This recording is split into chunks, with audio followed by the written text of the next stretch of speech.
So moving on to question 3, we're going to jump into injury prevention. So why, when, and who should athletes see for injury prevention?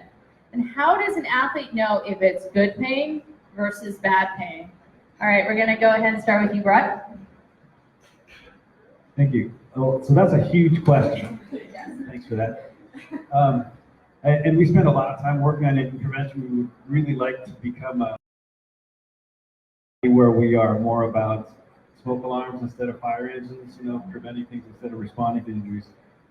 I will say that, coming from a background as an athlete and a coach and a trainer and as a clinician, that probably one of the best ways that you can prevent yourself from getting injured is working with a coach or a trainer that's going to give you a good individualized and well-periodized training plan. How many people in here do some kind of strength training? Oh, good. That's not bad. That's really good. I'm pleasantly surprised. A room full of endurance athletes, it's like 10%. That's good. Are you really endurance athletes? How many people are? Okay. But no, that's really important. One of the things that we try to provide guidelines for is when should someone seek something outside of their Google, and when something is, if you take some rest, if you take a few days off and you modify your training to a really light load for a week or two, and it's still bothering you, then we always encourage people to get some outside help. If something is blown up and red and swollen and inflamed, then that's a good time to see someone else. If it's limiting your joint mobility or if it's causing you to adapt your movement into something else, then you should probably get some help for it. I can't tell you how many times I've had someone come in because they were running and their big toe hurt and they changed their movement to alleviate toe pain and now their knee blew up. So those little things can turn into big things. What was the second part of that question? It was a long question. It was just good pain versus bad pain. So I think I skipped something else. Just when, who, and why somebody should see somebody. Well, the why is easy, really. I mean, the why we do injury prevention is so that the activities that we do for health and fitness and competition don't become injurious in themselves and from doing those activities, right? And I think, being a physical therapist, I'm extremely biased in that someone should come and see me to do some injury prevention. But I think that's a rabbit hole that a lot of people get sucked into because I can find about 100 things to work on for you. And the fact is, most of those things are probably not going to be an issue. I really like to have folks who have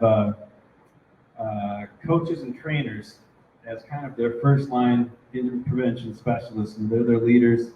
And good ones are pretty good at triaging things and saying, yeah, you need to go get some help with that. And then, of course, there's always Dr. Google. That works great. Thanks, Bruk. So, Geoff, I'm going to ask you that same question of when, why, and who should athletes see for injury prevention, and then when does an athlete know good versus bad pain? So, any healthcare provider that you feel comfortable with could be someone you see for injury prevention. It's kind of an interesting question. About 10 years ago, I was walking in Vancouver with my dad and his walking group, and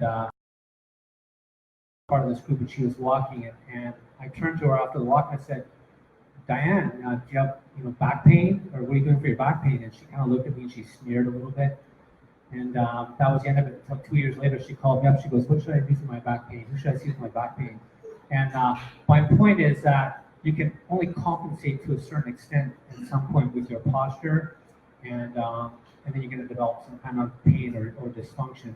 And so a good screening thing, if you're looking at screening, that I was introduced to about 10 years ago through the National Academy of Sports Medicine. It was developed by a physical therapist who went on to work with the Phoenix Suns, and he was able to reduce their injury rate and, of course, increase their revenue by looking at movement and doing movement screens. And one screen that I do in my clinic is the overhead. Look at the major kinetic chain checkpoints, your foot, ankle, your knee, low back, shoulders, and neck, by having somebody go through a movement screen and looking for deviations based on range of motion, and then you can break that down with range of motion and muscle testing.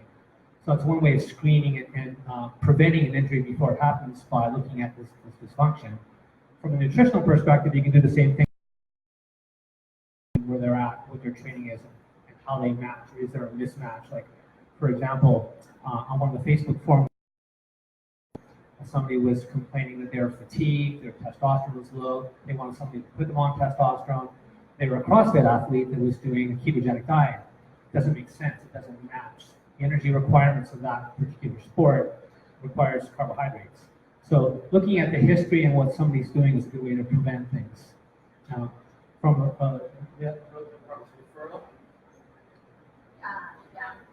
so when should you refer? Or no, this one was like just in terms of when they should see you. But... All right, thank you. All right.